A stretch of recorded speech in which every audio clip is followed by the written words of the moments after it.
आज की इस वीडियो लेक्चर से हम लोग Muslim family law lecture series का आगाज़ करने लगे हैं। ये टोटल 36 कानून हैं जो कि code of Muslim family laws में आते हैं। अगर कोई चाहता है कि उसे मुकम्मल तौर पर तमाम मुस्लिम फैमिली लॉज एक ही बुक में कंपाइल मिल जाएँ, तो इसके लिए जो बुक मैं आपको रिकमेंड करना चाहूँगी वो है मोहम्मद महमूद की, एम महमूद की आपको बुक आप लोग परचेज़ कर सकते हैं। ये आसानी से आपको अगर मार्केट से अवेलेबल नहीं है तो आप इसे ऑनलाइन परचेज़ कर सकते हैं। ये आपको आसानी से ऑनलाइन मिल जाएगी। इसमें टोटल 6 पार्ट्स हैं इस code of Muslim family laws के। और इसमें टोटल 36 इन 6 पार्ट्स में 36 लॉज़ जो हैं उन्हें कंपाइल किया गया है as Muslim family laws. Total 36 कानून हैं, तो लिहाज़ा इनको एक वीडियो में तो हम कवर नहीं कर सकते। तो लिहाज़ा हम लोग इसका फर्स्ट पार्ट जो है जो कि डेज़ोलेशन और मैरिज फंक्शन से और ब्राइडल गिफ्ट्स से जो रिलेटेड मुस्लिम फैमिली लॉज़ हैं उससे डील करता है। रेज़ोल्यूशन ऑफ मैरिज से, ब्राइडल गिफ्ट से और जो मैरिज फंक्शन से रिलेटेड कानून है, इसका जो फर्स्ट पार्ट है, उसमें टोटल 9 कानून डिस्कस किए गए हैं, जिसमें चाइल्ड मैरिज रिस्ट्रेन एक्ट आता है और Sindh child marriage restraint act आता है, resolution of Muslim marriage act 1939 आता है। इसके अलावा पंजाब मैरिज फंक्शन एक्ट 2016 है, पंजाब मैरिज फंक्शन एक्ट 2003 है, केपी के मैरिज फंक्शन एक्ट 2018 है, मैरिज फंक्शन ऑर्डिनेंस 2000 है और ब्राइडल गिफ्ट एक्ट 1976 है, ब्राइडल गिफ्ट रूल्स 1976 हैं। ये टोटल 9 कानून हैं जो कि इसके फर्स्ट पार्ट में आते हैं code of Muslim family laws में, जिसको हम लोग एक वीडियो में तो कवर नहीं कर सकते, ना तो इसके 36 लॉज़ को और ना ही इसके किसी एक पार्ट को। तो लिहाज़ा हम लोग इसका फर्स्ट पार्ट स्टार्ट कर रहे हैं, जिसमें हम लोग आज इसका फर्स्ट लॉ यानी child marriage restraint act 1929 cover करेंगे। अब यहाँ पर आपको नज़र आ रहा है कि टोटल 12 सेक्शन है इस लॉ में और ये इसका जो है वो बेयर एक्ट है। अब लॉ को अंडरस्टैंड करने के लिए ज़रूरी होता है कि आप पहले उसके ऊपर थोड़ा-सा पेपर वर्क करें और फिर उसको समझने की कोशिश करें। तो मैंने भी इस कानून पर थोड़ा-सा पेपर वर्क किया है, तो लिहाज़ा मैं आपको उसी लिहाज़ से ही ये लेक्चर डिलीवर करूँगी और फिर लास्ट में हम लोग इसको बेयर एक्ट से रीड करेंगे। मतलब literal interpretation at the end of the video होगी। सबसे पहले हम इस कानून की एसेंस को समझेंगे। तो चलते हैं इसकी नोट्स की तरफ। तो मैंने जो है चाइल्ड मैरिज रिस्ट्रेन एक्ट 1929 को समझने के पर्पज़ के हवाले से 4 पार्ट्स में डिवाइड किया है। सो हम लोग सबसे पहले डिस्कस करेंगे इस कानून के माइनर सब्जेक्ट्स, जिन्हें आप बुलेट हेडलाइन भी कह सकते हैं। जैसे कि अगर आप न्यूज़ सुनते हो और न्यूज़ में main bulletin of the news at the end होता है और स्टार्ट में एक हेडलाइंस आती हैं, तो यहाँ भी मैंने इसे इसी तरह डिवाइड किया है कि सबसे पहले हम चाइल्ड मैरिज रिस्ट्रेन एक्ट के कुछ माइनर सब्जेक्ट्स यानी इसकी हेडलाइंस, कुछ मेन चीज़ें जो कि इस लॉ में लिखे हुए हैं, की पॉइंट्स आप कह सकते हैं, पहले हम लोग उसे डिस्कस करेंगे। देन हम लोग डिस्कस करेंगे इसकी डेफिनेशंस के पोर्शन को, कि जो भी इस कानून में कुछ टर्मिनोलॉजीज़ एक्सप्लेन की गई हैं उसको हम लोग डिस्कस करेंगे सेकंड नंबर पे। थर्ड नंबर पर हम लोग डिस्कस करेंगे इसके मेजर सब्जेक्ट्स, जिसे आप कह सकते हो बुलेटिन या समरी। मतलब जो इस कानून में मेन चीज़ डिस्कस की गई है, फिर हम थर्ड नंबर पे उसको कवर करेंगे।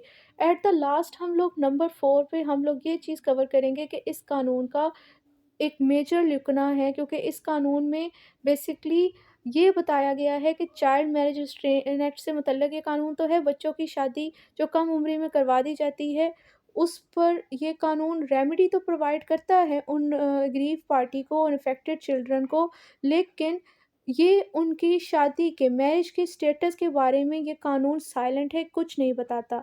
तो लास्ट पे हम लोग इसका ड्रॉबैक डिस्कस करेंगे और फिर जब हमें पूरा ये कानून समझ आ जाएगा, फिर मैं आपको बेयर एक्ट से इसकी लिटरल इंटरप्रिटेशन करवाऊँगी, मतलब फिर हम लोग उसे डिस्कस करेंगे। सो पहले हम लोग इसको समझते हैं, इस कानून को, इसे स्टार्ट करते हैं। सो मेन फर्स्ट पॉइंट क्या है? Minor subjects. You can say that the headline of this law. ठीक है, तो अब इसमें टोटल 14 पॉइंट्स हैं जो कि अकॉर्डिंग टू मी इसमें मेन चीज़ें थी, जिसे मैंने एक साइड पर निकाल दिया। सो सब फर्स्ट ऑफ ऑल इस कानून की जो डेट ऑफ इनेक्टमेंट है, मतलब जिस डेट पर ये कानून बना, वो है 1 अक्टूबर 1929। और नेक्स्ट है इसकी डेट ऑफ कमेंसमेंट, यानी किस डेट पर इस कानून का नफाज हुआ, मतलब अब इस डेट के बाद से अगर कोई भी ऐसा एक्शन किया जाएगा जो कि इस कानून की खिलाफ वर्जी होगी, तो इस पर अब आपको पेनल्टी लगेगी, क्योंकि कमेंसमेंट का मतलब है कि उसका नफाज होना। हमें पता है कि कोई भी कानून रेट्रोस्पेक्टिव इफेक्ट का नहीं होता, मतलब उसकी पास्ट प्रैक्टिस नहीं होती, पर वो प्रोस्पेक्टिव इफेक्ट का होता है, उसकी फ्यूचर प्रैक्टिस होती है। मतलब अगर मैं कह दूं कि ये फलां कानून इस डेट पर नफाज इसका हो गया है, यानी अब उस डेट के बाद अगर आप कोई भी ऐसा एक्शन करोगे जो कि उस कानून की प्रोविजन के खिलाफ वर्जी होगी, तो फिर आप लोग लाइबल टू पनिशमेंट हो जाओगे। सेम लाइक दैट यहाँ पर भी जो इसकी डेट ऑफ कमेंसमेंट है वो 1 अप्रैल 1913 है, according to section 1 of child marriage restraint act 1929। यानी कि 1 अप्रैल 1930 के बाद अगर कोई भी ऐसा एक्शन किया जाएगा जो कि इस चाइल्ड मैरिज रिस्ट्रेन एक्ट की जो टोटल 12 सेक्शन है उनकी खिलाफ वर्जी करता होगा, तो वो फिर पनिशेबल होगा under this act. Number of section की बात करें तो उसके टोटल 12 सेक्शन है। नेचर ऑफ लॉ की बात करूँ तो ये एक स्पेशल लॉ है, क्योंकि ये एक स्पेशल लोगों के लिए बनाया गया, मतलब जो चाइल्ड हैं उनके लिए ये बनाया गया है कानून। स्पेशल पर्पज़ के लिए बनाया गया है ये, बच्चों की शादी रोकने के लिए जो उनकी कम उम्र में करवा दी जाती है। नेक्स्ट इसका 5th पॉइंट जो है वो है इसकी जुरिस्डिक्शन, मतलब ये कानून कहाँ पर अप्लाई होता है। तो ये सिंपल है कि सेक्शन 1 ऑफ दिस एक्ट बताया गया है, डिस्कस किया गया है कि ये कानून जो है ना इसकी जुरिस्डिक्शन पूरे पाकिस्तान में है। मतलब अगर पूरे पाकिस्तान में आप कोई कम उम्र के लड़के या लड़की की शादी करवाओगे तो वहाँ पर ये एक्ट लगता है, अप्लाई होता है, और इस एक्ट के तहत फिर आप लायबल ऑफ पनिशमेंट होगे। एप्लीकेबिलिटी की अगर हम बात करें तो तमाम सिटीज़न ऑफ पाकिस्तान पर इसका इतलाक़ होता है under section 1 of this act. Next आ जाता है इसका पर्पस, कि ये क्यों सिग्निफिकेंट है, इस कानून को बनाने का पर्पस क्या था। तो भाई सिंपल इज़ दैट, इस कानून को बनाने का मोटिव यही था कि आप लोग बच्चों की शादी को होने से रोक सकें। This act is proclaimed to restrain the solemnization of child marriage. Solemnization का मतलब होता है कि भरपूर मुकम्मल तौर पर रसूम और रवाज के साथ कोई फंक्शन परफॉर्म करना। तो वो कह रहे हैं कि ये जो रस्म और रिवाज के साथ जो शादी करवाई जाती है ना बच्चों की, अब ये नहीं है कि हम कहेंगे भाई हम रस्म और रिवाज को फॉलो नहीं कर रहे हैं, फिर भी वो कह रहे हैं ऑफेंस वो भी है। मतलब ये कानून बनाने का पर्पस ये है कि जो भी चाइल्ड मैरिजेस है ना उसको रोकना, इसलिए कानून बना था। अब नंबर 8 पॉइंट जो इस कानून में है वो है ये ओमिटेड, मतलब इसके कौन से सेक्शन ओमिटेड हैं। टोटल 12 सेक्शन है और उसमें से 3 सेक्शन 3, 7, 11 ओमिटेड है। इसका मतलब ये हो गया कि हमें अगर ये कानून हमने पढ़ना है तो हमें जस्ट 9 सेक्शन पढ़ने की ज़रूरत है। 3, 7, 11 ओमिटेड है। नेक्स्ट, अंडर दिस लॉ कौन सी चीज़ ऑफेंस डिक्लेयर की गई है, वो है चाइल्ड मैरिज। नंबर 10 कि ये जो ऑफेंस यहाँ पर डिस्कस हो तो गया है, लेकिन इस ऑफेंस के हवाले से किस कोर्ट के पास जुरिस्डिक्शन है, किस कोर्ट, कौन सा कोर्ट कॉम्पिटेंट है, मतलब कौन सा कोर्ट इस ऑफेंस को जो कि चाइल्ड मैरिज के ऑफेंस के हवाले से कोग्निजेंस ले सकता है, ट्रायल कर सकता है, तो वो है court of magistrate of first class under section 8 of this act. मतलब चाइल्ड मैरिज के ऑफेंस के हवाले से जो कोर्ट इस ऑफेंस पर कोग्निजेंस ले सकता है, ट्रायल कर सकता है, तो वो है court of magistrate of first class. वो कॉम्पिटेंट है इस मामले में, under section 8 of this act ये चीज़ हेल्ड की गई। नंबर 11 है कि who can complain report child marriage. Number 11 point है कि चाइल्ड मैरिज के ऑफेंस के हवाले से कौन पर्सन कंप्लेनेंट हो सकता है, मतलब इस ऑफेंस के हवाले से कौन पर्सन रिपोर्ट कर सकता है। तो इस हवाले से 2 अथॉरिटीज़ हैं, दो लोग हैं। एक तो है यूनियन काउंसिल, और अब यूनियन काउंसिल कौन है ये आप जब हम लोग इसकी डेफिनेशन में जाएंगे तो वहाँ पर एक्सप्रेशन एक्सप्लेन हो जाएगा कि यूनियन काउंसिल है क्या बेसिकली। और पॉइंट 2 है कि अगर कोई यूनियन काउंसिल नहीं है तो कोई भी ऐसी अथॉरिटी जो कि इस बिहाफ पे प्रोविंशनल गवर्नमेंट स्पेसिफाई करती है, बता दे, प्रिस्क्राइब होता है एज पर लॉ। मतलब अगर यूनियन काउंसिल नहीं है तो वो अथॉरिटी जो कि प्रोविंशनल गवर्नमेंट बता दे वो करेगी complain court of magistrate of first class को under section 9 of this act. Next है नंबर 12 पॉइंट के जो चाइल्ड मैरिज के ऑफेंस के हवाले से रिपोर्ट करने के लिए जो time of limitation, period of limitation है कितना, तो वो तकरीबन 1 साल है।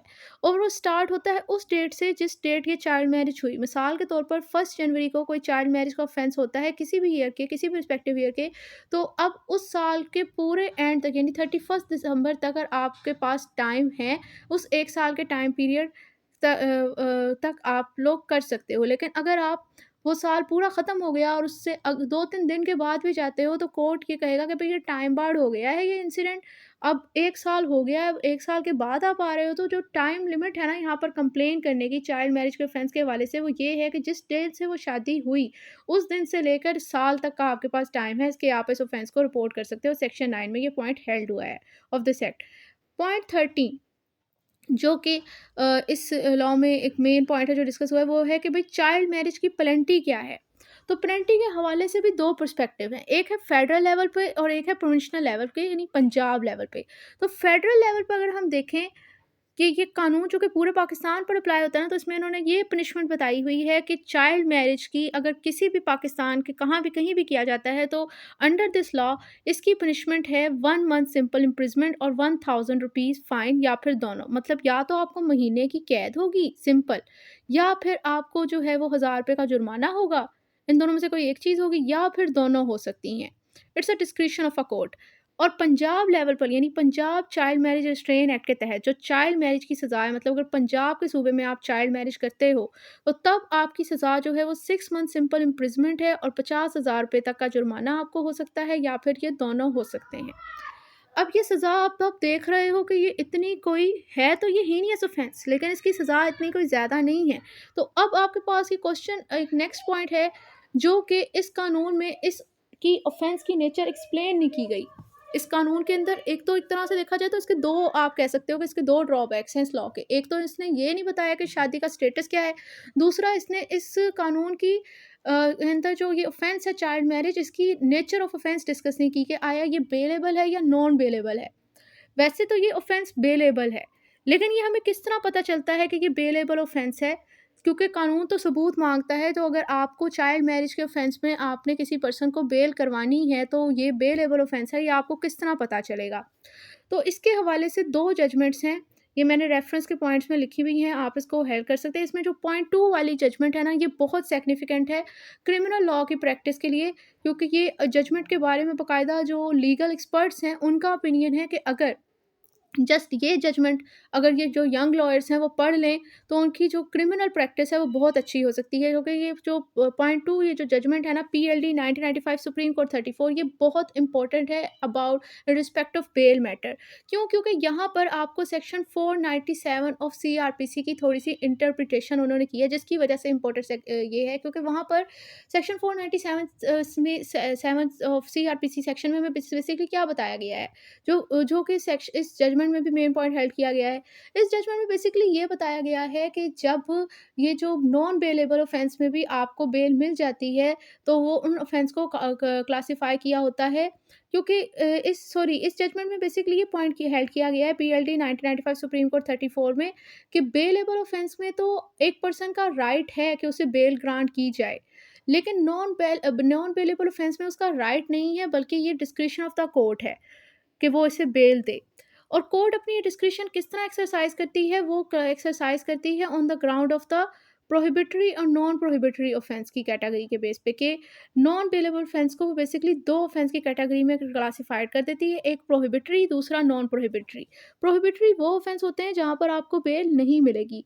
प्रोहिबिटरी ऑफेंस वो होते हैं जो कि हमें सेक्शन 497 सीआरपीसी के तहत पता चलता है कि वो ऑफेंस जिनकी सज़ा आपके 10 साल हो, कैद हो, उम्र कैद हो या डेथ पेनल्टी, वो होते हैं प्रोहिबिटरी ऑफेंस, वहाँ पर आपको बेल नहीं मिलती।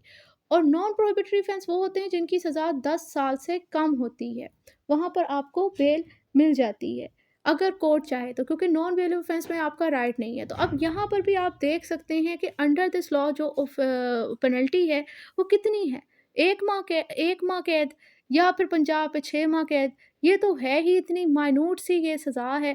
तो फिर इसका मतलब ये हुआ कि ये कोई प्रोहिबिटरी क्लॉज़ में ये ऑफ़ेंस आपका फ़ॉल नहीं करता। इसी डिस्क्रिशन की बेस पे हम कह सकते हैं कि जो चाइल्ड मैरिज ऑफ़ेंस है ना, ये एक बेलेबल ऑफ़ेंस है। और दूसरा जो आपके पास ये जजमेंट है, ये वो है एनएलआर 1999 CR.L। इस केस के अंदर बेसिकली ये पॉइंट हेल्ड हुआ था कि वो तमाम ऑफ़ेंस, यानी इस केस के अंदर बेसिकली पॉइंट हेल्ड हुआ था कि वो तमाम ऑफ़ेंस बेलेबल हैं जिनकी सज़ा 3 साल से कम है, और वो तमाम ऑफ़ेंस नॉन बेलेबल हैं जिनकी सज़ा 3 साल या 3 साल से ज़्यादा है। मतलब 3 साल और 3 साल से ज़्यादा वाली सज़ा वाले ऑफ़ेंस नॉन बेलेबल लॉ में डिक्लेयर किए गए हैं, और जिन ऑफ़ेंसेस की सज़ा 3 साल से कम है वो नॉन बेलेबल डिस्कस वो सॉरी वो बेलेबल डिस्कस किए गए हैं। 3 साल से कम वाले बेलेबल, 3 साल से ज़्यादा वाले नॉन बेलेबल। सो अगेन वही पॉइंट कि हम लोग तो डिस्कस करके आए यहाँ पर कितनी सज़ा है, 1 माह, 6 माह पंजाब लेवल पे, फेडरल लेवल पे 1 माह, तो ये तो इतनी ज़्यादा सज़ा नहीं है, तो that's why we can say that it is a bailable offence. अब अगर आपको ये चार्ट क्लियर हो गया हो, तो आपको कानून को समझने में भी आसानी होगी।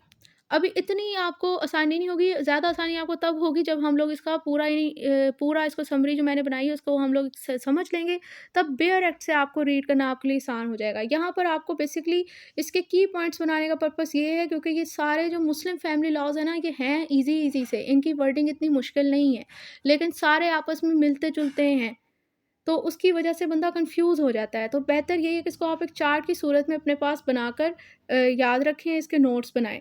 तो माइनर सब्जेक्ट्स की अगर हम बात करें, तो इस कानून की जो मेन चीज़ें थी, मेन पॉइंट्स हैं, आप इसकी हेडलाइन्स हैं, उसमें 14 पॉइंट्स जो उसमें मुझे मेन चीज़ें लगी, वो मैंने आपको एक साइड पर बताकर एक्सप्लेन कर दी। नेक्स्ट अब हम चलते हैं इस कानून की डेफिनेशंस यानी डिक्शनरी क्लॉज़ पे। डिक्शनरी क्लॉज़ की अगर हम बात करें, तो डेफिनेशन जो है उसका, इससे जो रेलेवेंट पोर्शन है इस कानून का, वो डील करता है section 2 of child marriage restraint act. अब एक तरह से देखा जाए तो मैंने आपको बताया कि इसमें टोटल 12 सेक्शन है। 12 सेक्शन में से 3 सेक्शन तो ओमिटेड हो गए। फर्स्ट सेक्शन में इसका नेम है, इसकी जुरिस्डिक्शन, इसकी डेट ऑफ एनेक्टमेंट और कमेंसमेंट है, वो मैंने आपको पहले ही इसी पॉइंट में क्लियर कर दी। तो एक तरह से देखा जाए तो आपका सेक्शन 1 तो मैंने इधर ही डिस्कस कर दिया। अब हम आ जाते हैं इसके सेक्शन 2 की तरफ। सेक्शन 2 पे जो है वो इसका पॉइंट 2 भी है इस वीडियो लेक्चर का, और इसका जो यानी डेफिनेशन और जो रेलेवेंट प्रोविजन है इससे रिलेटेड इस कानून का, वो है सेक्शन 2 डील करता है चाइल्ड मैरिज रिस्ट्रेन एक्ट का डेफिनेशन पोर्शन से। अब डेफिनेशंस जो है ना, उसके मतलब इस तरह होता है कि अगर आप कोई भी एग्ज़ाम पॉइंट ऑफ व्यू से देखें, तो हम लोग डेफिनेशन को की वर्डिंग नहीं चेंज कर सकते। लॉ की आप लोग अपनी वर्डिंग में लिख सकते हो, लेकिन जो उसकी डेफिनेशंस होती हैं ना, उसको आप लोग नहीं चेंज कर सकते, क्योंकि उसकी वजह से जो उसकी मतलब जो सेंस ऑफ लॉ है वो ख़राब हो जाती है। तो इस वजह से जो डेफिनेशन है, उसमें आप लोगों ने उसी तरह याद करनी है जिस तरह की बेयर एक्ट के अंदर इनको डिफ़ाइन किया गया है। लेकिन उसको भी याद रखने के लिए मैं आपको टिप दे दूँगी कि किस तरह हम लोगों ने याद रखनी है। जैसे कि यहाँ पर एक फ़ॉर्मूला मैंने बनाया है, NECCCMU।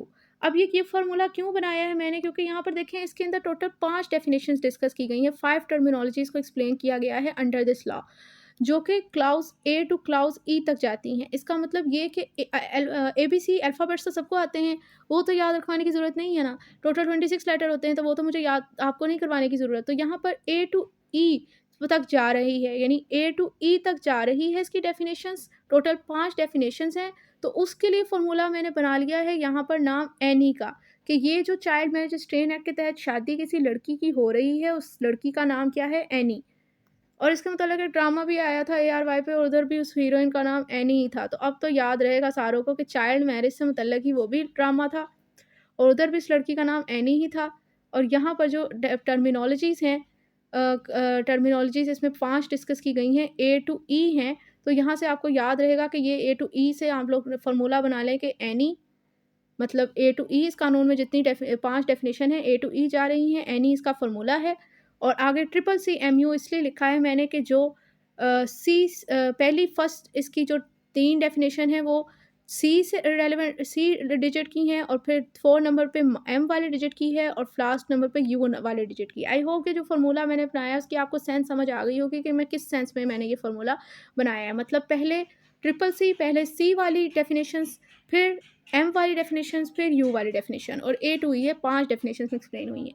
अब आ जाते हैं इसकी डेफिनेशंस को हम लोगों ने, या तो मैंने कहा कि आपने इसकी वर्डिंग नहीं चेंज करनी, लेकिन हम लोग जो है वो अरबी हाफ़्ज़ा तो नहीं रखते, तो हम लोग किस तरह याद करेंगे पूरी डेफिनेशंस को बगैर वर्डिंग को चेंज किए। तो इसके लिए एक टिप है कि आप इसको पॉइंट्स में डिवाइड कर लें, इसके सेगमेंट्स बना लें, जिस तरह के मैंने यहाँ पर इसके सेगमेंट्स बनाए भी हुए हैं। कि जैसे पहली डेफिनेशन है चाइल्ड, इसमें वो कह रहे हैं कि इससे मुराद है मीन्स अ पर्सन हु, इससे मुराद, चाइल्ड से मुराद उन्होंने कहा है कि एक बच्चा है जो कि, who if a male is under 18 years of age, कि अगर तो वो मेल है तो वो अगर वो 18 साल से कम है और वो मेल है तो वो माइनर है अंडर दिस लॉ, और अगर वो फीमेल है और वो 16 साल से कम है तो वो पर्सन चाइल्ड है। यानी according to this law, child से मुराद एक ऐसा पर्सन, एक ऐसा इंसान है कि अगर तो वो मेल है और उसकी उम्र 18 साल से कम है तो वो एक चाइल्ड है, और अगर वो फीमेल है और उसकी उम्र 16 साल से कम है देन वो चाइल्ड कंसीडर की जाएगी।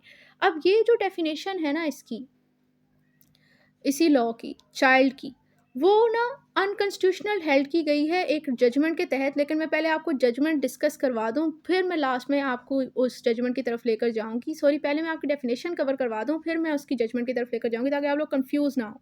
लेकिन यहाँ पर ये पॉइंट अपने पास है, आपके पास बुक है, जो भी चीज़ है आपके पास, या नहीं है कुछ भी, तो अपने पास ये माइंड में ये अपने लिख लें कि यानी रिमेंबर रख लें कि ये जो चाइल्ड की डेफिनेशन है ना अंडर दिस लॉ, वो अनकॉन्स्टिट्यूशनल हेल्ड हुई है। और उस जजमेंट के तहत, जो कि मैं अभी आपके साथ लास्ट में भी डिस्कस करती हूँ, लड़की की भी उम्र 18 साल ही डिक्लेयर कर दी गई है कि अब अगर कोई लड़की जो कि 18 साल से कम उम्र है, वो भी चाइल्ड ही कंसीडर की जाएगी।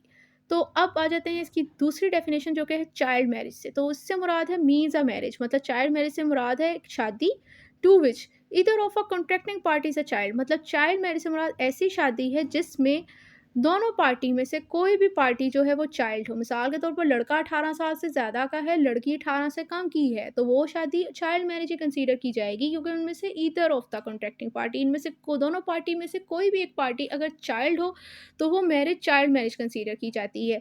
नेक्स्ट है कॉन्ट्रैक्टिंग पार्टी। तो वो कह रहे हैं कि to a marriage means contracting party, शादी से मुतल्लिक से मुराद एक ऐसी शादी से मुतल्लिक कॉन्ट्रैक्टिंग पार्टी से मुराद ऐसी कॉन्ट्रैक्टिंग पार्टी है either of the parties whose marriage is or is about to thereby solemnize. मतलब कोई भी पार्टी जिसकी शादी हो गई है, इज और इज अबाउट होने वाली है। तो कॉन्ट्रैक्टिंग पार्टी से मुराद वो कह रहे हैं कि शादी के हवाले से ऐसी दोनों पार्टीज में से कोई भी एक ऐसी पार्टी जिसकी शादी हो गई है या होने वाली है, वो पार्टी कॉन्ट्रैक्टिंग पार्टी कहलाएगी। माइनर की अगर हम बात करें तो minor means a person of either sex who is under 18 years of age. तो माइनर से मुराद उन्होंने कहा कोई भी पर्सन, चाहे वो ख्वाह किसी भी सेक्स का हो, यानी मेल हो या फीमेल हो, जिसकी उम्र 18 साल से कम हो। मतलब किसी भी सेक्स का बच्चा जिसकी उम्र 18 साल से कम हो, वो person under this law minor कहलाएगा। यूनियन काउंसिल, अब मैंने कहा था कि यूनियन काउंसिल का एक्सप्रेशन आपको डेफिनेशन क्लाउज में एक्सप्लेन हो जाएगा, तो वो आ गया है। तो कह रहे इस यूनियन काउंसिल से मुराद है number 1 union council, number 2 town committee, जो कि कंस्टिट्यूट होती है under a law relating to the local government. मतलब कोई भी कानून जो कि इस टाइम लोकल गवर्नमेंट से मुतल्लक हमारे पास इनफोर्सेबल है। इनफोर्स का मतलब है कि वो कानून इस टाइम माना जा रहा है, इम्प्लीमेंट हो रहा है, उसका नफाज है। लोकल गवर्नमेंट से मतलब कोई कानून है और उस कानून के तहत कोई यूनियन काउंसिल या कोई टाउन कमेटी कंस्टिट्यूट की जाती है, तो उसे हम यूनियन काउंसिल कहते हैं अंडर दिस लॉ। अब आ जाते आए उसी जजमेंट पर जिसका मैंने आपके साथ डिस्कस किया था कि जो इसका सेक्शन 2A है of child marriage restraint act का, वो है अनकॉन्स्टिट्यूशनल डिक्लेयर किया गया है इस जजमेंट के तहत। जजमेंट है, साइटेशन इसकी है 2024 Lahore high court page number 1392। Under this judgment ये जो आपकी सेक्शन 2A है चाइल्ड मैरिज रिस्ट्रेन एक्ट, उसे अनकॉन्स्टिट्यूशनल डिक्लेयर किया गया। करने की वजह पीछे लॉजिक, दो रीज़न रिस्पेक्टेड जुडिशरी ने हेल्ड किए। नंबर 1 पॉइंट जो उन्होंने हेल्ड किया, उन्होंने कहा कि भाई ये ना article 25 of constitution of Pakistan 1973 की वायलेशन है। मतलब जो section 2 clause A of child marriage restraint act article 25 constitution Pakistan की वायलेशन है। किस तरह? तो उन्होंने हेल्ड किया कि भाई आर्टिकल 25 कॉन्स्टिट्यूशन ऑफ पाकिस्तान 1973 ये कहता है कि किसी किस्म की डिस्क्रिमिनेशन नहीं रखी जाएगी सेक्स की बेस पे, जबकि अबव मेंशन एक्ट में जो एज लिमिट है शादी के पर्पज़ के लिए, वो फीमेल के लिए 16 बताई गई, मेल के लिए 18 बताई गई, जो कि एक्सप्रेसिवली तौर पर डिस्क्रिमिनेशन है सेक्स की बेस पे। मतलब लड़का अगर 18 साल से कम है तो वो बच्चा, और लड़की अगर 16 साल से कम उम्र की है तो तब देन वो चाइल्ड कंसीडर की जाएगी। नहीं भाई, ये तो सीरी वायलेशन है आर्टिकल 25 की। और आपको ये भी ये चीज़ बीइंग अ लॉयर आपको आइडिया क्लियर होना चाहिए कि अगर आर्टिकल और सेक्शन के अंदर कंट्राडिक्शन आ जाती है तो हमेशा आर्टिकल को ही प्रेफर किया जाता है। और कॉन्स्टिट्यूशन जो है हमारे कानून का सुप्रीम लॉ है, तो जब कॉन्स्टिट्यूशन के ऑपोजिट अगर कोई चीज़ आएगी किसी भी कानून में, तो कॉन्स्टिट्यूशन ही प्रिवेल करेगा। सेम लाइक दैट उन्होंने कहा कि ये जो है ना सेक्शन, वो आर्टिकल 25 की खिलाफ वर्जी कर रहा है, तो दैट्स वाई उन्होंने कहा कि ये अनकॉन्स्टिट्यूशनल प्रोविजन है, ये section 2A of child marriage day है।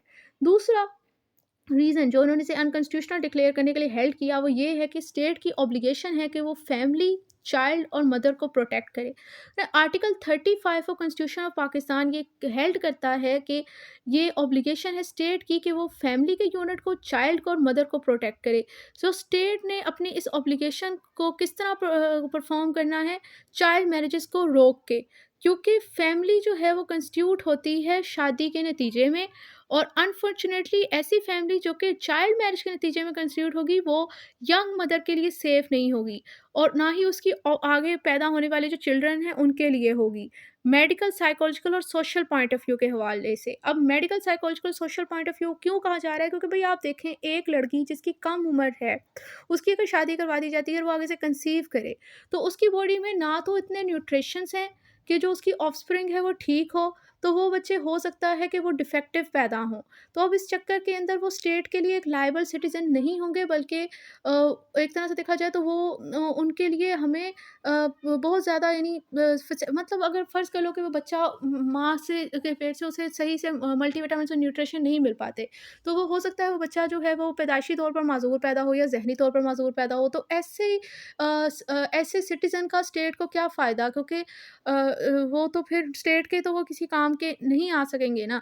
तो दूसरा इसके अलावा इम्पैक्ट ये भी हो सकता है कि वो साइकोलॉजिकल, क्योंकि हो सकता है कि वो जो माँ है वो कम उम्र होने की वजह से वो इतनी मैच्योर नहीं है, तो जैसे उसकी औलाद है वो भी इतनी मैच्योर नहीं होगी, तो इस चक्कर में भी रिस्पॉन्सिबल सिटीजन नहीं मिल सकेंगे। उनका डेविएंट माइंड बिहेवियर होगा, क्योंकि वो माँ जो है वो इतनी सोशल पॉइंट ऑफ व्यू की अगर हम बात करें तो वो हम कह सकते हैं कि वो माँ जो है वो इतनी एजुकेटेड नहीं होगी, वो इतनी ग्रूम नहीं होगी। तो इस चक्कर में जो जो उसकी ऑफस्प्रिंग होगी, उनका भी डेविएट माइंड बिहेवियर होगा, उन्हें इस इतना ज़्यादा चीज़ों का आइडिया नहीं होगा, तो वो गलत संगत में पड़ेंगे, तो इस तरह क्राइम रेशियो सोसाइटी में ज़्यादा होगी। तो वो कह रहे हैं कि इन सारी चीज़ों को, क्योंकि हमें एक रिस्पॉन्सिबल सिटीज़न चाहिए, वो तभी पॉसिबल है जब ये जो कम एज की शादियाँ हैं, उनको रोका जा सके और जब एक बंदा हो इस काबिल मेंटली तौर पर मैच्योर हो, फिज़िकली तौर पर मैच्योर हो, तभी उसको जो है उसका मैरिज की उसका डिसीज़न, उसकी मैरिज का डिसीज़न लिया जाए।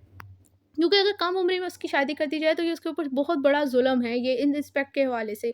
More over the state can do this because there is no prohibition in constitution to set the minimum age threshold for marriage to और क्रिमिनलाइज चाइल्ड मैरिज। और इसके अलावा स्टेट ऐसा कर सकती है क्योंकि कॉन्स्टिट्यूशन में कोई प्रोहिबिशन नहीं है कि जो आप मिनिमम एज लिमिट जो है वो इम्पोज कर सकते हैं चाइल्ड मैरिज को क्रिमिनलाइज करने के लिए, चाइल्ड मैरिज मैरिज वगैरह के लिए। तो स्टेट ऐसा कर सकती है क्योंकि दो ग्राउंड्स की बेस पे, क्योंकि स्टेट की ऑब्लिगेशन है कि वो child marriage sorry family unit को प्रोटेक्ट करे, चाइल्ड और मदर को प्रोटेक्ट करे अंडर आर्टिकल 35 के तहत, और जो कि और किसी जेंडर के दरमियान डिस्क्रिमिनेशन ना की जाए इसके सेक्स की बेस पे अंडर आर्टिकल 25 के तहत। इस दो ग्राउंड्स की बेस पे ये जो सेक्शन 2A है चाइल्ड मैरिज ट्रेन एक्ट का, ये अनकॉन्स्टिट्यूशनल डिक्लेयर किया गया है। आई होप कि अब आपको ये डेफिनेशंस में जो ये जजमेंट है ये आपको समझ आ गई होगी कि क्यों ये अनकॉन्स्टिट्यूशनल डिक्लेयर किया गया है। नेक्स्ट आ जाते हैं इसके मेजर सब्जेक्ट्स पे।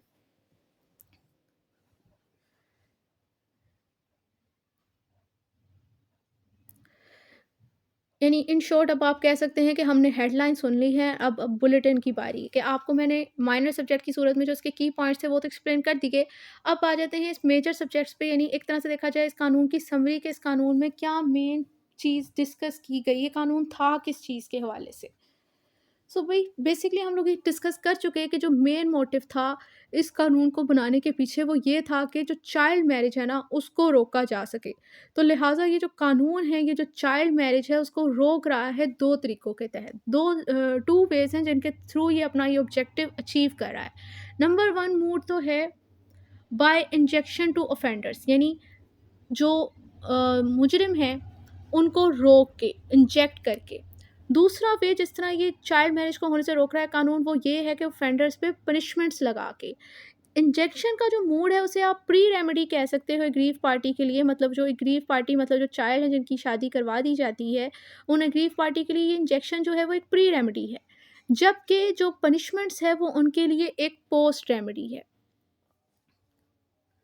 इट्स मीन ये हुआ कि जो इंजेक्शन की रेमेडी है वो चाइल्ड मैरिज होने से पहले ग्रांट करके चाइल्ड मैरिज रोकी जा सकती है, लेकिन अगर अनफॉर्चुनेटली चाइल्ड मैरिज हो जाती है तो अब इस सिचुएशन में जो under this law aggrieve party को जो रेमेडी अवेलेबल है वो ये है कि जिसने उसके साथ ये शादी की है या करवाई है, किसी ने ऑफेंडर है, तो उसको पनिशमेंट्स दे के जो है वो उसको रेमेडाइज़ किया जा सकता है ग्रीव पार्टी को, उस ग्रीव चाइल्ड को। सो अब हम लोग डिस्कस करते हैं इसका first way to stop the solemnization of marriage या फर्स्ट रेमेडी, वो है इंजेक्शन। अब अगर इसकी बात करें तो इसमें जो रेलेवेंट प्रोविजन है इससे डील करती वो है section 12 of child marriage restraint act. अब आप खुद देख सकते हैं कि 3 सेक्शन इसके ओमिटेड थे, 9 रह गए सेक्शन।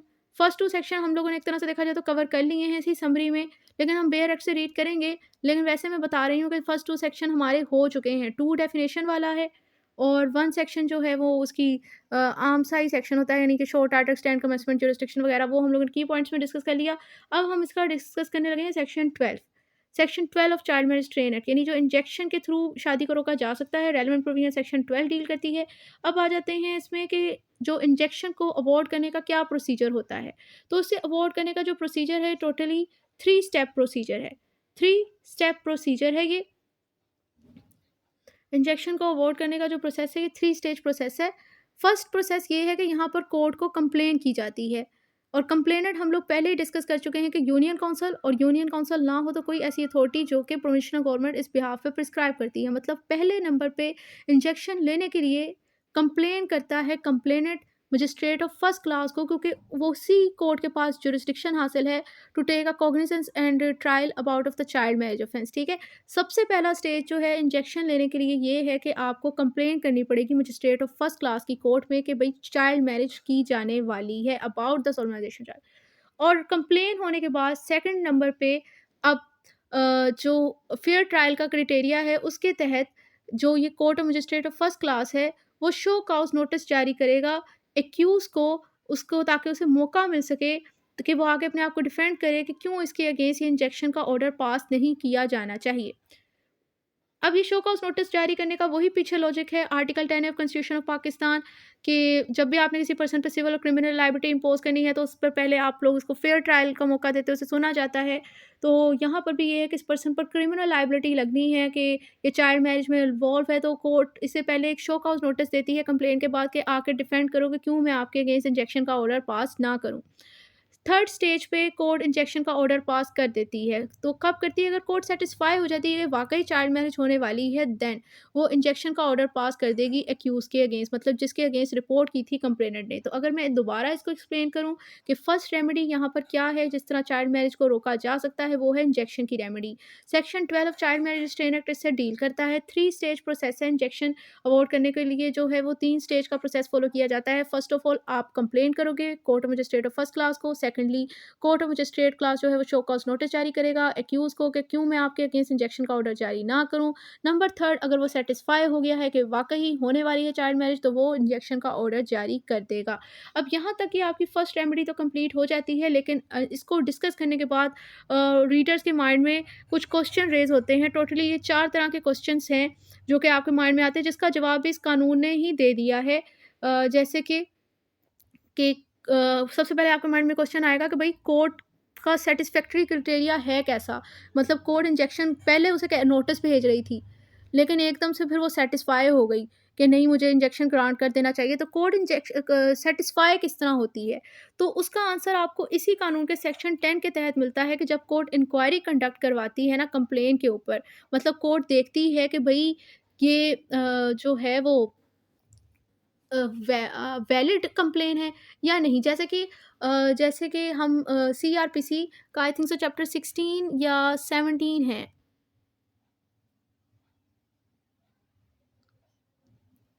202 सेक्शन है, मेरे ख्याल से चैप्टर 16 है, जिसमें बताया गया है कि कंप्लेन मिलने के बाद मजिस्ट्रेट ऑफ फर्स्ट क्लास जो है ना वो इंक्वायरी कंडक्ट करवाता है ये डिटरमाइन करने के लिए कि कंप्लेन वैलिड है या नहीं। अगर तो उसे लगता था कि कंप्लेन इनवैलिड होती है तो वो सेक्शन 203 सीआरपीसी के तहत उसे डिसमिस कर देता है, लेकिन अगर उसे लगता है कि कंप्लेन वैलिड थी तो वो सेक्शन 204 ऑफ सीआरपीसी के तहत प्रोसेस जारी करता है, जिसमें समन और वारंट होते हैं एक्यूज के अगेंस्ट के, उसको फिर कोर्ट अपने पास मदऊ करती है। तो यहाँ पर भी यही होता है कि कोर्ट जो है कोर्ट क्या करती है, कोर्ट इंक्वायरी कंडक्ट करेगी, सॉरी कोर्ट सेटिस्फाई होगी इंक्वायरी कंडक्ट करके under section 10 of child marriage train act. अब यहाँ पर फिर अगेन क्वेश्चन रेज होता है कि इंक्वायरी कंडक्ट कौन करेगा? तो इसका आंसर भी सेक्शन 10 में बता दिया गया है कि एक तो कोर्ट बजाते खुद कर सकती है, और वो कोर्ट यहाँ पर किस कोर्ट को, इस अंडर दिस लॉ किसे कोर्ट कह रहे हैं? Court of magistrate of first class को। और दूसरा जो भी magistrate of first class court की जो सबऑर्डिनेट कोर्ट होगी वो इसकी डायरेक्शन पे वो इंक्वायरी कर सकते हैं। नेक्स्ट आपके पास ये क्वेश्चन रेज़ होता है कि ठीक है, कोर्ट ने इंजेक्शन तो जारी कर दिया, लेकिन अगर कोई पर्सन इस इंजेक्शन के ऑर्डर को भी ना माने, तो फिर उस पर्सन पर क्या पेनल्टी है? तो उसकी पेनल्टी भी इस कानून में डिफ़ाइन कर दी गई है कि ऐसे पर्सन को जो है वो 3 मंथ की कैद हो सकती है ऑफ ईदर डिस्क्रिप्शन, मतलब या तो उसे सिंपल इम्प्रिजमेंट भी हो सकती है या रजीरियस कैद मशक्कत भी हो सकती है, it's a description of a court, लेकिन होगी 3 मंथ की। और ₹1000 का जुर्माना भी हो सकता है या दोनों हो सकते हैं।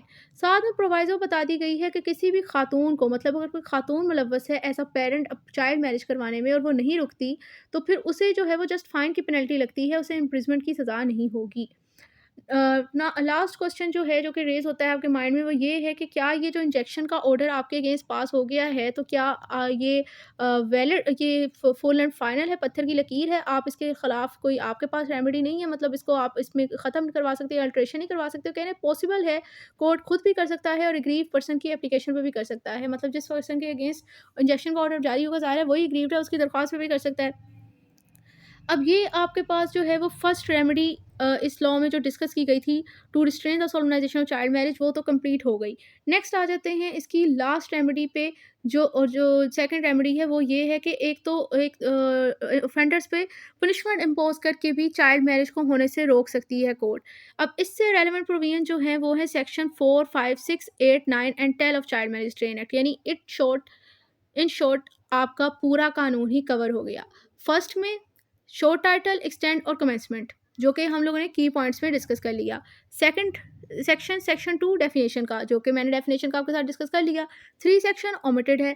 फिर आया 4, 5, 6, 7 भी ओमिटेड था। फिर आया 8, फिर आया 9, फिर आया 10 और 11 भी ओमिटेड था। और 12 सेक्शन इंजेक्शन की सूरत में कवर कर लिया। तो टोटल फिर इसके जितने भी सेक्शन रह गए, वो इसके पनिशमेंट से रिलेटेड हैं कि पनिशमेंट इम्पोज़ करके भी कोर्ट जो है वो चाइल्ड मैरिज को होने से रोक सकती है। तो अगर आपको सेक्शन नंबर याद नहीं रहते, तो आप किस तरह याद करेंगे? हम देखेंगे भई, 12 इसका 3, 7, 11 ओमिटेड है। First section short time extended commencement का है, मतलब जनरल इसका जो हर कानून का होता है। सेकंड सेक्शन डेफिनेशन का है, जो कि हर कानून में सेक्शन 2 ही डेफिनेशन से डील करता है। 3, 7, 11 ओमिटेड था। 12 सेक्शन इंजेक्शन से रेलेवेंट है। बाकी जितने भी सेक्शन बच गए इस कानून के, वो इसके पनिशमेंट वाले मैटर से डील करते हैं। तो आई होप ये इस तरह अब आपको याद रहेंगे इसकी प्रोविजंस भी। अब वो कह रहे हैं कि भई दूसरा मेथड जिसके थ्रू चाइल्ड मैरिज को होने से रोका जा सकता है, वो है कोर्ट किस तरह रोक सकता है, वो है ऑफेंडर्स को ऊपर पनिशमेंट्स लगाकर। रेलेवेंट प्रोविजन आपके साथ डिस्कस कर ली। अब इसमें जो सेकंड पॉइंट है वो ये है कि किन को पेनलाइज़ किया जाएगा, मतलब किन लोगों को पेनल्टी दी जाएगी। ये एक्ट जो है वो पेनलाइज़ करता है इन फॉलोइंग पर्सन को। किन लोगों को पेनलाइज़ किया गया है इस कानून के तहत? नंबर 3 तरह के लोग हैं जिन्हें पेनलाइज़ किया गया है। नंबर 1 तो वो पर्सन, वो मेल जो कि 18 साल से उम्र अबव एज का है, लेकिन वो चाइल्ड मैरिज करे। एक 18 साल से ज़्यादा उम्र का लड़का अगर चाइल्ड मैरिज करता है, उसे लड़का तो नहीं कहेंगे, आप उसे आदमी ही कहें। वो कह रहे हैं कि एक मेल है जो कि 18 साल से ज़्यादा उम्र का है और वो चाइल्ड मैरिज करेगा, तो वो लायबल टू पनिशमेंट है अंडर दिस एक्ट, इस एक्ट के सेक्शन 4 के तहत।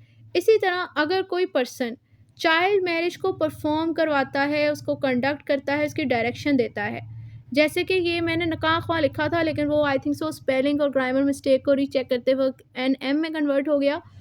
तो यहाँ पर ये बेसिकली ये बात करें कि अगर कोई पर्सन चाइल्ड मैरिज होने परफॉर्म करवा रहा है, मतलब वो उसकी रसूमात अदा करवा रहा है, जैसे निकाह ख्वाह हो गया, कंडक्ट और डायरेक्ट करवाता है, मतलब हो सकता है कि जैसे ये हेड ऑफ़ ट्राइब होते हैं, वो उसे डायरेक्शन देते हैं कि नहीं, इस फलाँ लड़की की शादी इतनी बड़े मतलब वो पंचायतों में फ़ैसले होते हैं ना, तो वो कहते हैं कि नहीं, इसकी शादी इसके साथ कर दी जाए, तो वो उसको कंडक्ट कर रहे हैं, डायरेक्ट कर रहे हैं। तो ये सेक्शन 5 इन लोगों के ऊपर अप्लाई होता है। ऐसे लोग जो कि इस शादी को कोई तरकीब दें, उसको परफ़ॉर्म करवाएँ, तो ये लोग भी लायबल टू पनिशमेंट हैं under section 5 of this act.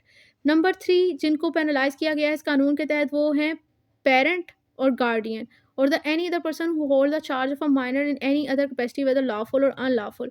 मतलब नंबर 3 पे वो पर्सन, वो उसके वालिदैन उस बच्चे के, उसके गार्डियन या कोई भी ऐसा पर्सन जिनके पास उस माइनर का चार्ज है किसी भी कैपेसिटी में, चाहे वो कैपेसिटी लॉफुली है या अनलॉफुली। नहीं हो सकता है कोई पर्सन उसे किडनैप करके उसके साथ शादी कर ले किसी चाइल्ड के साथ, या करवा दे उसकी। तो कह रहे हैं कि पेरेंट, गार्डियन और कोई भी पर्सन जिसके पास उसकी कैपेसिटी है माइनर की, चाहे वो लॉफुल कैपेसिटी में है, अनलॉफुली है, जो कि चाइल्ड मैरिज को उनका कोई ऐसा एक्शन है कि वो चाइल्ड मैरिज को अपनी नेग्लिजेंस की वजह से रोक नहीं पा रहे, वो नहीं रोक पाते, या फिर कोई ऐसा उनका एक्शन है जो कि चाइल्ड मैरिज को परमिट और कमिट कर रहा है, तो वो ऐसा जो उनका एक्शन है उनकी बेस पे ये लोग भी under section 6 of this act liable to punishment हो जाएँगे। अब परमिट और कमिट और नेग्लेक्ट से ज़रा एग्ज़ाम्पल समझिए। मिसाल के तौर पर आपकी एक पास एक माइनर है लड़की आपकी, जो कि 16 साल से कम एज की है, और उसकी कोई प्रपोज़ल आता है और आप ही हाँ कर दो कि हाँ ठीक है, शादी इसकी कर दी जाए, और at the time of the marriage जो है वो पुलिस की रेड पड़ जाती है। तो आपका जो एक्शन था एज़ अ पेरेंट या गार्डियन, आपने जो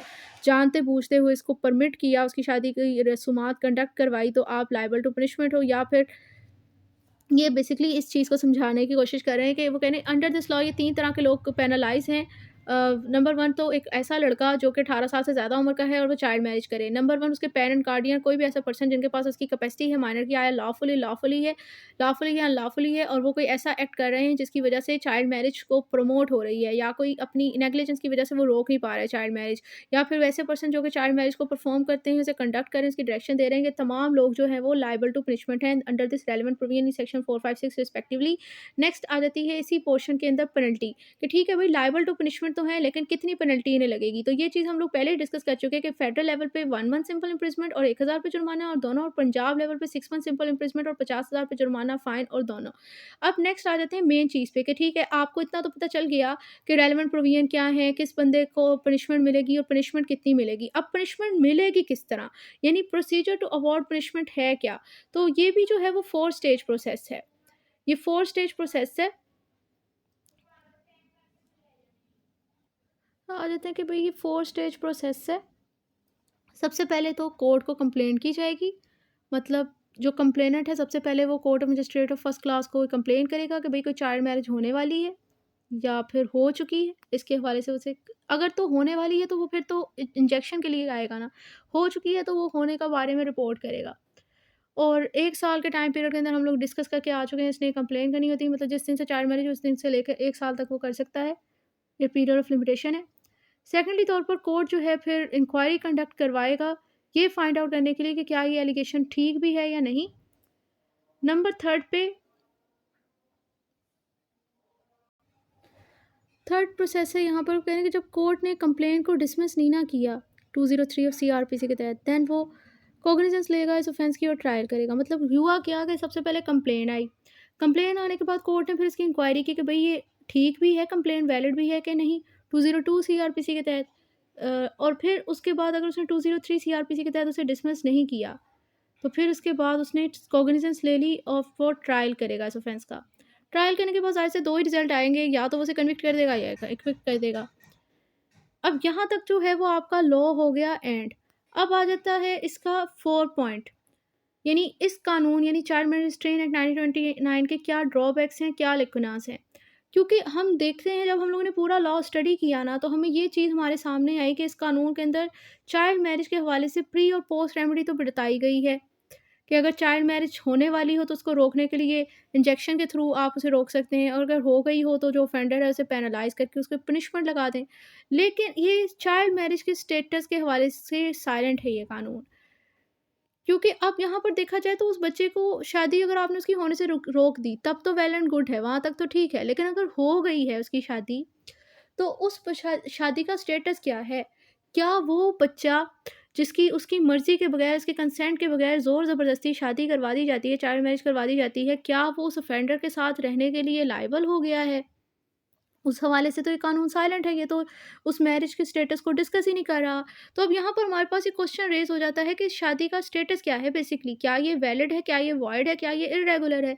इसको जानने के हवाले से कानून में 3 पर्सपेक्टिव हैं, और आई थिंक यही रीज़न है जिसकी वजह से यहाँ पर कि स्टेटस एक्सप्लेन नहीं किया गया, क्योंकि we have a lot of judgment about a child marriage cases, और उस हर चाइल्ड मैरिज के अंदर सिनेरियो कुछ मैटर्स ऐसे वैसे होते हैं ना, जहाँ पर सर्कमस्टांसेस के लिहाज से फिर कोर्ट डिसाइड करता है। इसलिए इस कानून के अंदर इस शादी का जो है वो स्टेटस, इस तरह की मैरिज का स्टेटस नहीं एक्सप्लेन किया गया। इस हवाले से 3 पर्सपेक्टिव हैं कि जिससे हमें पता चलेगा कि ये चाइल्ड मैरिज कब वैलिड है, कब इरेगुलर है, कब वॉइड है। तो पहला पर्सपेक्टिव यहाँ पर ये है कि पहला पर्सपेक्टिव ये है कि चाइल्ड मैरिज वैलिड कंसीडर की जाएगी कब कंसीडर की जाएगी वैलिड, जब ये लड़की की कंसेंट के साथ हुई है और वो एज ऑफ प्यूबरिटी होल्ड डाउन करती थी, मतलब वो बालिग थी। मेजर नहीं थी बेशक कानून की ज़ुबान में, पर इस्लामिक लॉ के लिहाज से वो बालिग थी, प्यूबरिटी एज ऑफ प्यूबरिटी होल्ड डाउन करती थी और उसकी कंसेंट के साथ अगर उसकी शादी हुई है तो वो चाइल्ड मैरिज लॉ की नज़र में वैलिड कंसीडर की जाती है। इस हवाले से ये जो जजमेंट है, ये रेफरेंस के हेडिंग में मैंने लिखे हुए हैं, इस हवाले से ये जजमेंट है। फर्स्ट जजमेंट है 1970 SCMR यानी supreme court monthly review, page number 437। फिर है 2006 YLR 1936। इन दोनों केस लॉन्स में बेसिकली यही पॉइंट हेल्ड किया गया कि अगर शादी लड़की की मर्जी से हो और वो एज ऑफ प्यूबरिटी होल्ड डाउन करती हो तो इस तरह केसेस में उसकी शादी वैलिड कंसीडर की जाएगी। सेकंड पर्सपेक्टिव ये है जहाँ पर चाइल्ड मैरिज को इरेगुलर कंसीडर किया जाता है डेजोलेशन ऑफ मुस्लिम मैरिज एक्ट के सेक्शन 2 के क्लास 7 के ग्राउंड की बेस पे, क्योंकि वहाँ पर ये चीज़ बताई गई है कि जो लड़की है उसका राइट होता है कि वो अपनी शादी को डिसॉल्व कर सकती है 18 साल की उम्र को अटेन करने से। अगर उसमें ये बताया गया है बेसिकली डेजोलेशन मुस्लिम मैरिज के सेक्शन 2 क्लास 7 में बताया गया है कि लड़की है 16 साल से कम उम्र की उम्र में उसकी शादी करवा देता है उसका कोई गार्डियन या उसका पेरेंट, और उस पर्सन लड़की के पास राइट है कि अगर उसकी मैरिज कंजम्प्ट नहीं होती, मतलब उसका उसके अपने हस्बैंड के साथ कोई सेक्शुअल इंटरकोर्स वगैरह नहीं हुआ और 18 साल की एज को पहुंचने से पहले ऑप्शन ऑफ प्यूबरिटी की बेस पे अपनी शादी को डिसॉल्व करवा सकती है। तो अब इस सेंस में उसकी शादी जो है वो तब तक जब तक वो डिसॉल्व नहीं करवाती इर्रेगुलर कंसीडर की जाती है।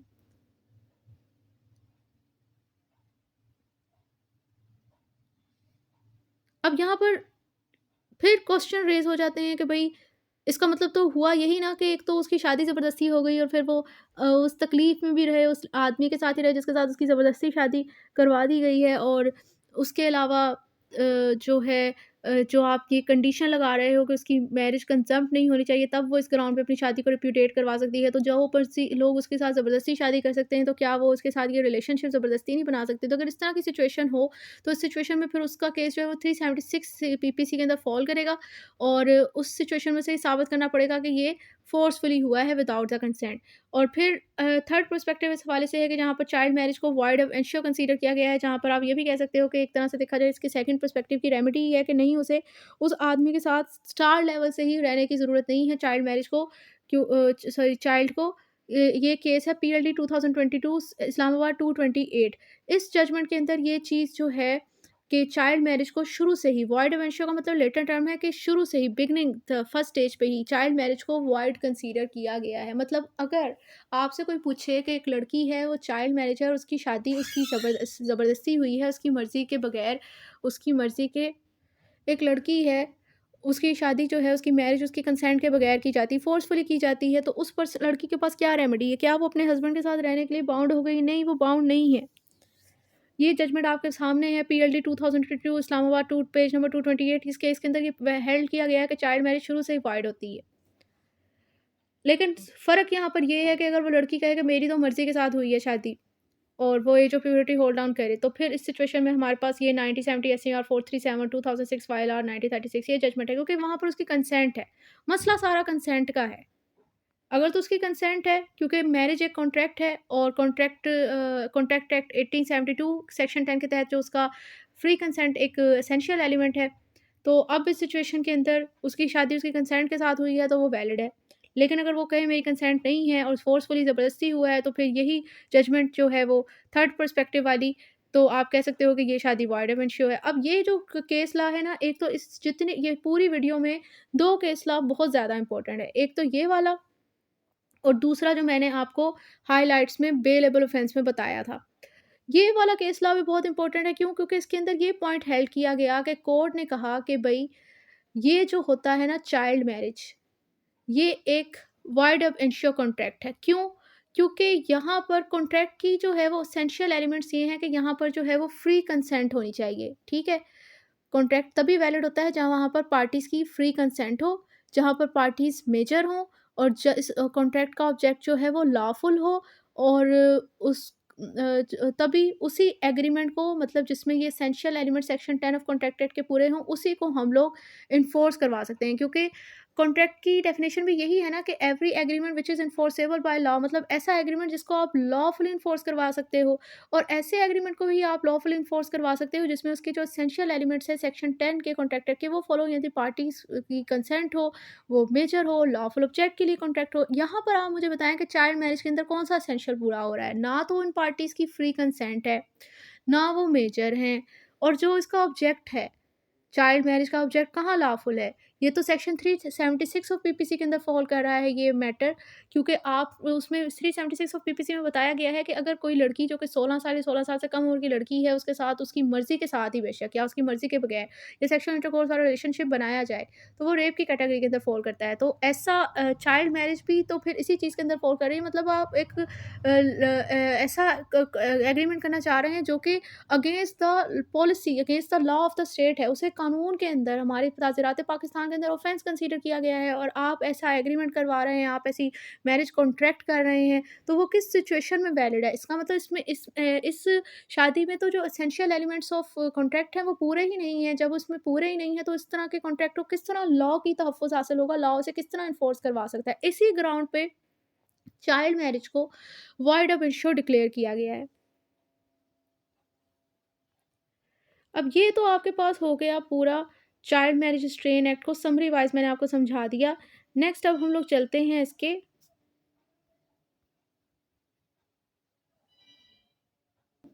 नेक्स्ट। अब अगर आपको मैं देखें आप, तो मैंने ये सारी चीज़ें क्या आपके साथ एक्सप्लेन ही की। Date of enactment 1 October 1929, this act is to restrain the, मतलब ये बना क्यों? चाइल्ड मैरिज को रोकने के लिए। शॉर्ट टाइटल एक्सटेंड कमेंसमेंट की बात करें तो नाम इसका child marriage restraint act, extension पूरे पाकिस्तान में तमाम सिटीज़न ऑफ पाकिस्तान पर अप्लाई होगा। 1 अप्रैल 1930 इसकी डेट ऑफ कमेंसमेंट। डेफिनेशन की अगर हम बात करें तो इसमें वही सारी डेफिनेशन, यानी ट्रिपल CMU वाला वही फार्मूला जो मैंने आपके साथ एक्सप्लेन कर दी, वही सारी डेफिनेशंस हैं। बस एक लाइन है इसमें कि in this act unless there is anything repugnant in the subject और कंटेंट्स, ये एक्सप्लेन करने की ज़रूरत है। सो यहाँ पर बेसिकली कह रहे हैं कि अंडर दिस एक्ट, ये जो एक्सप्रेशन आपके सामने आए हैं ना, यही अगर फर्दर इसी एक्ट के अंदर किसी जगह पे एक्सप्लेन हो जाएँगे, तो जो इनकी डेफिनेशंस के अंदर इनको एक्सप्लेन किया गया है, वहाँ पर भी उनका यही मतलब लिया जाएगा। सिर्फ़ और सिर्फ़ एक्सेप्शन ये है कि अगर जो सब्जेक्ट और कंटेंट्स में उस टाइम कोई अपोज़िट सेंस बन रही होगी इन टर्मिनोलॉजीज़ की, तो उस टाइम हम वो लेंगे। मतलब ये कि टाइटल जो है वो सेक्शन का उसका सब्जेक्ट होगा, जो उसमें जो कंटेंट लिखा हो उसका कंटेस्ट होगा। अगर उस हवाले से अगर कोई और सेंस बन रही होगी, ये जो टर्मिनोलॉजीज़ यहाँ पर एक्सप्लेन की गई हैं, वो आगे जाकर एक्सप्लेन होती हैं, उनकी कुछ और मतलब निकल रहा होगा, तो तब हम लोग कुछ और सेंस लेंगे। अदरवाइज़ ये जो चाइल्ड या चाइल्ड मैरिज का वर्ड यहाँ पर लिखा गया है, और आगे अगर आपको कहीं भी इस कानून में ये वर्ड आ जाएँ, तो वो जो इसका यहाँ पर मतलब डिफ़ाइन किया गया है, वही हम लोगों ने वहाँ पर भी मानकर चलना है। नेक्स्ट आ जाता है सेक्शन 3 जो है वो ओमिटेड है। नेक्स्ट आ जाता है सेक्शन 4 पे, जो कि कहता है punishment for male adult above 21 year of age marrying a child. वो कह रहे हैं अगर कोई whoever being a male above 18 years of age, अगर कोई भी पर्सन जो कि मेल है 18 साल से ज़्यादा एज का है, वो चाइल्ड मैरिज करता है, तो उसकी जो पनिशमेंट है वो सिंपल इम्प्रिजमेंट होगी, जो कि मैक्सिमम उसे हो सकती है 1 माह। और फाइन जो है, जो कि मैक्सिमम उसे हो सकता है 1000 रुपया, या फिर दोनों हो सकते हैं। पंजाब लेवल पे ये 6 माह और 50,000 और दोनों सज़ाएँ। नेक्स्ट आ जाता है जी section 5, punishment for solemnizing a child marriage. ठीक है? अगर कोई पर्सन चाइल्ड मैरिज को परफॉर्म करता है, कंडक्ट करता है, डायरेक्ट करता है, जैसे इसमें नकाह ख़्वाह और हेड ऑफ़ द ट्राइब यही लोग आते हैं, क्योंकि वो डायरेक्शन दे रहे होते हैं कि भई ये अकॉर्डिंग टू द रस्म ऑफ वनी, वो जो होती हैं ना कबायली इलाकों की रस्में, उनके जो ट्राइब होते हैं वो कहते हैं कि भई इस फ़लाँ लड़के के साथ ना इसकी इतनी उम्र की लड़की की शादी करवा दी जाए, तो वो को कंडक्ट करें, वो हुक्म दे रहे हैं, डायरेक्शन दे रहे हैं। या अगर कोई पर्सन जो परफॉर्म करता है, मतलब जो निकाह ख़्वाह वगैरह है ना, तो वो भी जो है वो शादी की जो रस्मात वगैरह है वो परफॉर्म करवा रहा है। तो वो कह रहे हैं कि ये लोग जो है direct any child marriage shall be punishable with simple imprisonment which में एक्सटेंड टू 1 मंथ। तो ये इन लोगों की भी वही सज़ा है। सज़ा इन सब के लिए एक ही है, 1 माह हो सकती है मैक्सिमम इसे कैद की, और जुर्माना जो है वो 1000 रुपया हो सकता है मैक्सिमम, या दोनों हो सकती हैं। और एक सिचुएशन में इन्हें ये सज़ा नहीं होगी, जब ये एक्सेप्शन वो कह रहे हैं कि अनलेस ही प्रूव है reason to believe that the marriage was not a child marriage. ठीक है? अगर ये चीज़ साबित कर देते हैं कि भई इनको इनके नज़दीक ये लोग जो है वो चाइल्ड नहीं थे, जिनकी वो शादी कर परफॉर्म करवा रहे थे, कंडक्ट करवा रहे थे, डायरेक्शन दे रहे थे। वो कहेंगे भई हम तो गुड फेथ में ये काम कर रहे थे, हमें रीज़न टू बिलीव ये था कि ये जो मैरिज है वो चाइल्ड मैरिज नहीं है। इसको आप एग्ज़ाम्पल से समझें कि एक पर्सन ने निकाह ख़्वाह को बुलाया हुआ कि आपने निकाह करवाना है, वहाँ पर रेड पड़ जाती है, पुलिस उनको पकड़ रही होती है और इसको भी पकड़ लेती है। वैसे वो डॉक्ट्राइन ऑफ प्रिवी की बेस के ऊपर कि जो लोग किसी जगह पे ऑफेंस हो रहा हो और जो लोग वहाँ पर मिलते हैं, तो डॉक्ट्राइन ऑफ प्रिवी की बेस पे वो भी मशकूक हो जाते हैं। तो यहाँ पर ये बंदा उस ग्राउंड पे मशकूक तो हो जाएगा अरेस्ट होने के लिए, लेकिन इस ऑफ़ेंस के लिए लायबल किस तरह होगा? इस वजह से सेक्शन 5 की वजह से वो नकाह-ख़ुमाह हो जाएगा। लेकिन अगर वो जज को सॉरी पुलिस को भी कह देता है कि भई मैंने तो इनके पेरेंट्स से पूछा था, तो मुझे उन्होंने कहा था कि ये तो बालिग बच्चे हैं, ये तो मेजर हैं, चाइल्ड ये नहीं है। तो इस सिचुएशन के अंदर अगर वो ये साबित कर दे कि उसकी गुड फेथ में उसका एक्शन था, देन तो वो बच जाएगा, अदरवाइज़ फँसेगा वो भी। फिर सेक्शन 6 पनिशमेंट फॉर पेरेंट और गार्डियन कंसर्न्ड इन अ चाइल्ड मैरिज। इसका सबसेक्शन 1 कहता है कि अगर एक माइनर है जो कि चाइल्ड मैरिज करता है, contract a child marriage where a minor contract a child marriage any person having a charge of a minor whether as a parent और गार्डियन और in any other capacity lawful unlawful. ठीक है? अगर किसी बच्चे की इस सेक्शन में बेसिकली ये हेल्ड किया गया है कि अगर कोई पर्सन है, कोई माइनर पर्सन है, उसका चार्ज है किसी पर्सन के पास ऐसा पेरेंट कैपेसिटी या गार्डियन की कैपेसिटी में या किसी भी कैपेसिटी में, वो कैपेसिटी बेशक लॉफुल हो या अनलॉफुल ये मैटर नहीं करता। कोई ऐसा एक्ट या करते हैं जो कि प्रमोट करता है चाइल्ड मैरिज को या फिर उसको परमिट करता है इसकी सोलमनाइजेशन को, या फिर कोई ऐसा एक्शन है कि इनकी नेग्लिजेंस की वजह से ये चाइल्ड मैरिज होने से रोक नहीं पाते। तो अब इस सिचुएशन में जो इन लोगों को सज़ा होगी वो सिंपल इम्प्रिजमेंट जो है वो 1 माह हो सकती है, फाइन जो है वो 1000 रुपए हो सकता है, दोनों हो सकते हैं। अब मुझे बताएँ कि कोई चीज़ ऐसी है जो कि हम लोग ना डिस्कस करके आए हैं और सारा वही बातें हो रही हैं। नेक्स्ट है कि प्रोविज़ो कहती है कि किसी भी खातून को जो है वो इम्प्रिजमेंट नहीं होगी। मतलब अगर कोई रेड पड़ रही है, चाइल्ड मैरिज करवा रही है, तो पुलिस जो है वो माँ को जो सिर्फ़ जुर्माना ही डालेगी, उसे कैद में नहीं डाल सकते। इसको कैद की सज़ा नहीं हो सकती। इसी तरह for the purpose of this section it shall be presumed unless and until the contrary is prove that where a minor is contracted a person having a charge such minor is negligible. अगर किसी कह रहे हैं कि अगर कोई बच्चा है ना चाइल्ड मैरिज उसकी करवा दी जाती है, तो प्रिजम्पशन यही है कि ये समझा जाएगा कि जिस पर्सन के पास इसका चार्ज था ना, आया किसी भी कैपेसिटी में था, इसकी नेग्लिजेंस की वज़ह से ऐसा हुआ है कि इसकी नेग्लिजेंस की वज़ह से चाइल्ड मैरिज को होने से नहीं रोक सका। ये प्रिजम्पशन है। एक्सेप्शन इसकी ये है कि अगर इससे ऑपोज़िट जब तक ये चीज़ साबित नहीं कर दी जाती, क्योंकि presumption are always rebuttable. Presumption लो कोर्ट इसलिए करती है अपना टाइम सेव करने के लिए, क्योंकि हर फैक्ट्स को साबित ना करना पड़े ना, तो वो कुछ चीज़ें प्रिज़्यूम कर लेती है। तो वो कह रही है अगर कोई बच्चा है माइनर्स की चाइल्ड मैरिज करवा दी जाती है और उसका कोई पेरेंट और तो ये कंसीडर किया जाता है कि भई इसके पेरेंट्स की नेग्लिजेंस की वज़ह से ऐसा हुआ है। इनकी नेग्लिजेंस की वज़ह से ये नहीं रोक सके। ये प्रिज़्यूम करती है कोर्ट, लेकिन अगर इससे ऑपोज़िट वो कुछ साबित कर दे देन ही वो बच सकते हैं। नेक्स्ट सेक्शन 7 ओमिटेड है।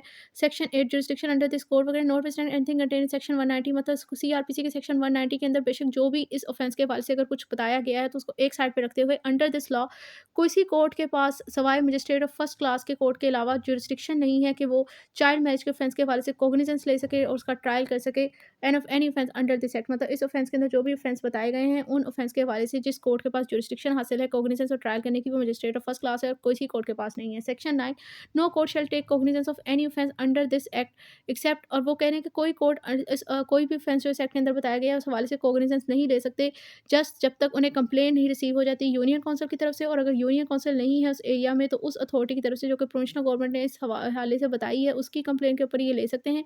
और ये कोग्निजेंस जो है वो किसी भी केस में नहीं ली जाएगी अगर तो after the expiry 1 year from the date on which the offence is alleged to, मतलब जिस ऑफेंस के बारे में है ना कि ये ऑफेंस कमिट हुआ है, चाइल्ड मैरिज का ऑफेंस कमिट हुआ है, उस ऑफेंस के हवाले से अगर आपने कंप्लेन करनी है तो उस ऑफेंस के कमिट होने के बाद 1 साल के अंदर-अंदर आपने करनी है। साल के एक्सपायर होने के बाद आपकी कंप्लेन जो है वो एंटरटेनेबल नहीं होगी। Section 10. Preliminary inquiries into offence under this act. The court taking cognizance of an offence under this act shall unless dismiss the complaint। वो कह रहे हैं जो कोर्ट cognizance लेता है ना इस offence की इस एक्ट के अंदर, वो जो है वो जब तक कंप्लेन को सेक्शन 203 ऑफ द कोर्ट के तहत सीआरपीसी के तहत डिसमिस नहीं कर देता, तो वो या तो बजाते खुद इंक्वायरी कोर्ट जब कॉग्निजेंस ऑफ एन ऑफेंस लेता है इस एक्ट के तहत, तो अगर वो कंप्लेन को डिसमिस नहीं कर देता 203 ऑफ सीआरपीसी के तहत, तो अब इस सिचुएशन में कॉग्निजेंस लेने के बाद या तो वो खुद इंक्वायरी कर सकता है 202 ऑफ दैट कोड यानी सीआरपीसी के तहत, और या फिर जो अपने से सबऑर्डिनेट होता है कोर्ट उसको कह सकता है इंक्वायरी कंडक्ट करने के लिए। मतलब उसने सबसे पहले कॉग्निजेंस लेनी है, कॉग्निजेंस लेने के बाद ट्रायल करने से पहले सबसे पहले वो इंक्वायरी कंडक्ट करवाएगा। इंक्वायरी कब खुद कर सकता है, अपने से सबऑर्डिनेट कोर्ट से करवा सकता है, और इंक्वायरी कब तब कंडक्ट नहीं करेगा अगर वो कंप्लेन को डिसमिस कर देता है under section 203 of CrPC. Next section 11, और अब आ जाता वो ओमिटेड है सेक्शन 12। ये लास्ट सेक्शन है हमारा इस वीडियो का, इसके बाद ये हमारा लेक्चर जो है कंप्लीट हो जाएगा। सो सेक्शन 12 कहता है power to issue injunction prohibiting marriage in contravention of this act. इसमें बता रहे हैं कि अगर इस एक्ट के अंडर इस लॉ यहाँ पर जो बात डिस्कस की जाने वाली है ना, जो रूल यहाँ पर डिस्कस की जाने वाला है, अगर उससे हट के कोई बात इसी एक्ट के अंदर कहीं बताई गई है, तो वो जो है वो सुपरसीड नहीं करेगी, बल्कि ये हाँ जो बात की जा रही है वो सुपरसीड करेगी। वो कह रहे हैं कि कोर्ट जो है वो अगर सेटिस्फाई हो गया है, जो इन्फॉर्मेशन इसके पास लाई गई है, कंप्लेंट इसके पास लाई गई है कि भाई चाइल्ड मैरिज जो है वो इस एक्ट की खिलाफवर्जी के तहत होने वाली है, अरेंज हो चुकी है और इज़ अबाउट टू बी होने वाली है, तो वो इंजेक्शन जारी कर सकता है ऐसे पर्सन के अगेंस्ट जो कि section 3, 4, 5 and 6 of this act mention है। 3 तो ओमिटेड है, यहाँ से 3 को निकाल देना चाहिए। 4, 5, 6 पर्सन के मतलब जो लड़का है 18 साल की उम्र का वो शादी कर रहा है, करने वाला है, या फिर जो है वो 5 के तहत कोई डायरेक्शन और परफॉर्म करे जैसे निकाह ख्वाह और हेड ऑफ ट्राइब, और 6 जो है वो अगर कोई पेरेंट्स वगैरह उसकी करवाने वाले हैं, उसको इन्फॉर्मेशन मिल गई कि ऐसा होने वाला है, तो इन बंदों के अगेंस्ट ना वो इंजेक्शन का ऑर्डर जारी कर देगा। अब कोई भी इंजेक्शन जो है वो सब सेक्शन के तहत जो है वो इशू नहीं होगी ऐसे पर्सन के अगेंस्ट, जब तक जो है वो कोर्ट इसे नोटिस नहीं दे देती और इसे मौका नहीं फराहम कर देती कि भई आप शो कॉज़ वजह करें कि मुझे वजह बताएँ मैं क्यों आपके अगेंस्ट इंजेक्शन ना जारी करूँ। वही fair trial criteria under article 10 constitution of Pakistan. Next, court जो है वो बज़ाते खुद या फिर एग्रीव पार्टी की एप्लीकेशन पे ये जो इंजेक्शन का ऑर्डर इसने पास किया हुआ है उसे ख़त्म भी कर सकती है, उसमें चेंज भी कर सकती है। और जब ये एप्लीकेशन रिसीव की जाती है, मतलब वो कहता है कि भई इसको ख़त्म करो, जब एप्लीकेशन रिसीव करता है तो कोर्ट जो है वो एप्लीकेंट को मौका फराहम करती है कि ये बज़ाते खुद भी अवेयर हो सकता है, या वकील के थ्रू भी अवेयर हो सकता है। और अगर कोर्ट इसकी एप्लीकेशन को रिजेक्ट कर देती है मुकम्मल तौर पर या पार्शली, तो वो फिर इसके रीज़न भी रिकॉर्ड करेगी। अगर कोई पर्सन को पता है कि उसके अगेंस्ट इंजेक्शन का ऑर्डर जारी हो गया है, लेकिन फिर भी वो डिसोबे करता है इस इंजेक्शन को, तो फिर इस सिचुएशन में जो उसको पनिशमेंट मिल सकती है, वो उसकी टाइम लिमिट जो है वो मैक्सिमम 3 मंथ हो सकती है, फ़ाइन जो है वो मैक्सिमम ₹1000 हो सकता है, दोनों हो सकती हैं। अगेन यहाँ पर जो खातून है उसे इम्प्रिज़मेंट की सज़ा नहीं होती इंजेक्शन के मैटर में भी। तो ये हमारे पास जो है वो पूरा हमारा चाइल्ड मैरिज रिस्ट्रेन एक्ट 1929 था। मैं उम्मीद करती हूँ कि ये जितने भी लिसनर हैं जो कोई वीडियो लेक्चर सुन रहा है तो इसे समझ आ गया होगा ये कानून, इस कानून में बेसिकली बात क्या की जा रही है। और अगर कोई कन्फ्यूजन हो तो आप कमेंट सेक्शन में क्वेश्चन कर सकते हैं, और इंशाल्लाह नेक्स्ट वीडियो में हम लोग next Muslim family law cover करेंगे।